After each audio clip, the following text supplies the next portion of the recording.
Hello दोस्तों, स्वागत है मेरे चैनल में। और आज हम लोग डिस्कस करने वाले एक क्लैरिफिकेशन जो आया है रिगार्डिंग जितना भी हम लोग पेमेंट आरसीएम लाइबिलिटी का करते हैं उसका इनपुट टैक्स क्रेडिट हम लोग कब तक ले सकते हैं, नहीं ले सकते हैं, इससे रिलेटेड एक क्लैरिफिकेशन आया है। पहले भी एक सर्कुलर 211 आया था और इस फाइनेंशियल बजट में भी गवर्नमेंट ने इसे क्लैरिफाई किया है, तो उसी पे आज हम लोग डिस्कस करेंगे। तो चलिए आइए स्टार्ट। बहुत सारे लोगों के बीच में ये कन्फ्यूज़न था। जो भी हम लोग आरसीएम का लायबिलिटी पेमेंट करते हैं, इनवर्ट सप्लाई जो भी रहता है, उसका हम लोग इनपुट टैक्स क्रेडिट कब तक ले सकते हैं, इससे रिलेटेड कन्फ्यूज़न था। इसी कन्फ्यूज़न को गवर्नमेंट ने दूर किया है। दूसरा, इससे रिलेटेड जो जीएसटी डिपार्टमेंट था, इंडस्ट्री था, बहुत सारे टैक्स कंसल्टेंट था, उसका डिफरेंट डिफरेंट व्यू था। तो उसी सभी डिफरेंट डिफरेंट व्यू को गवर्नमेंट ने क्लैरिफाई किया है, उसी पे हम लोग देखते हैं।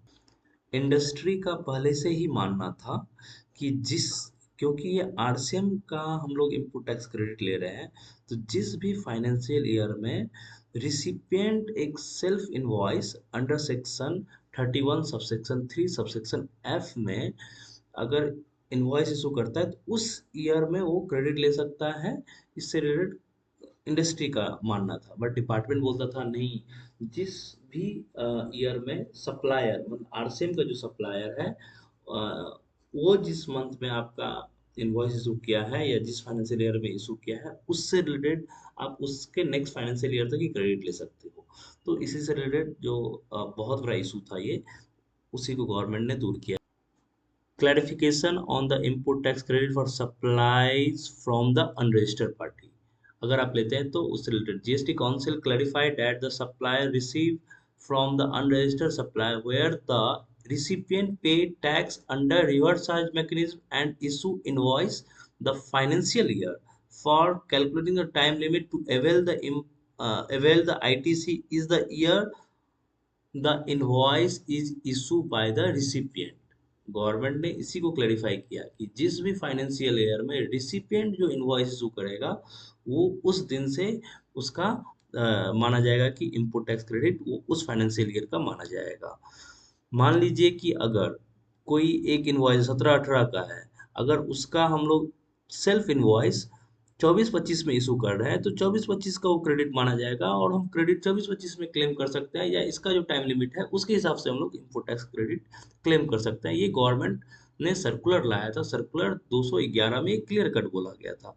उसके बाद भी उसके बाद रूल जो 36(1)(b है, यहाँ पर भी बोला जाता है कि इनपुट टैक्स क्रेडिट लेने के लिए related to the RCM related transactions आपके पास सेल्फ इनवॉइस होना चाहिए। वो इनवॉइस जो इशू किया जाएगा under section 31 subsection 3 subsection F में, वो आपका इनवॉइस इशू होना चाहिए subject to the payment of the tax. ये मेक श्योर की जो आरसीएम का लायबिलिटी है उसका टैक्स पेमेंट हो जाना चाहिए, तभी आप इनपुट टैक्स क्रेडिट ले सकते हैं।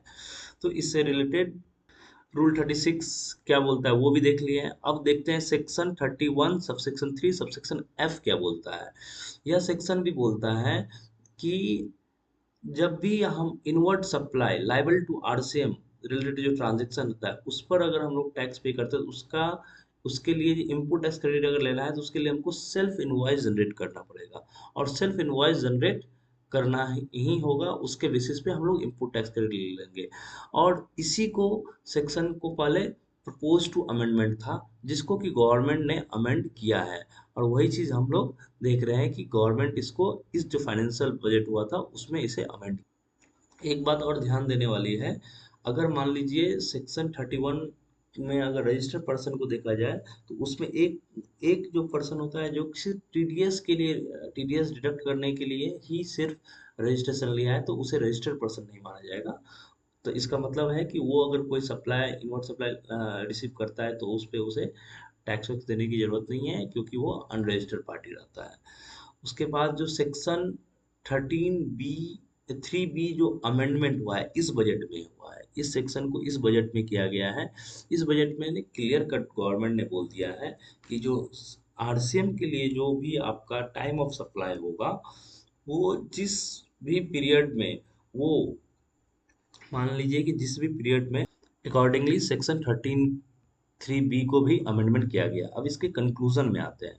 कंक्लूजन में क्या है, सबसे पहले देखेंगे पॉइंट नंबर 1 में For RCM supply from unregistered person, the financial year relevant for the time limit under section 16(4) of the CGST Act is the year in which the recipient issue the invoice. Recipient issue the invoice. जब भी recipient invoice issue करेगा वो relevant financial year माना जाएगा time limit के हिसाब से। उसके ITC can availed in the financial year following the year in which the recipient issue the invoice is the date subject to the subject to tax payment and other condition are fulfil. जो भी वो block credit नहीं होना चाहिए, जैसे कि rent cap जो होता है उस पर आरसीएम में तो आपको देना पड़ता है, पर ब्लॉक क्रेडिट वो सब नहीं होना चाहिए। और interest is applicable on delay payment of tax, the penalty में apply on delay of the invoice issue under section इतना।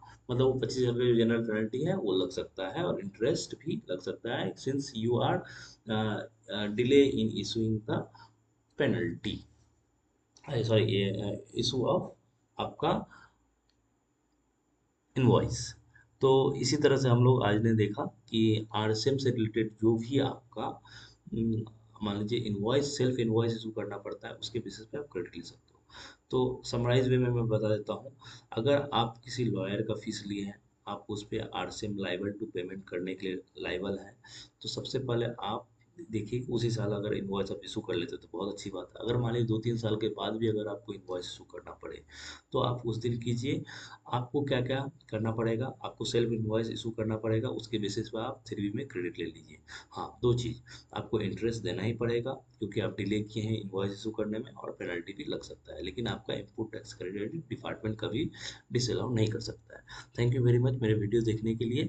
इसी तरह से मैं छोटा छोटा वीडियो बनाते रहता हूँ, मेरे चैनल को सब्सक्राइब कर लीजिए। Thank you very much.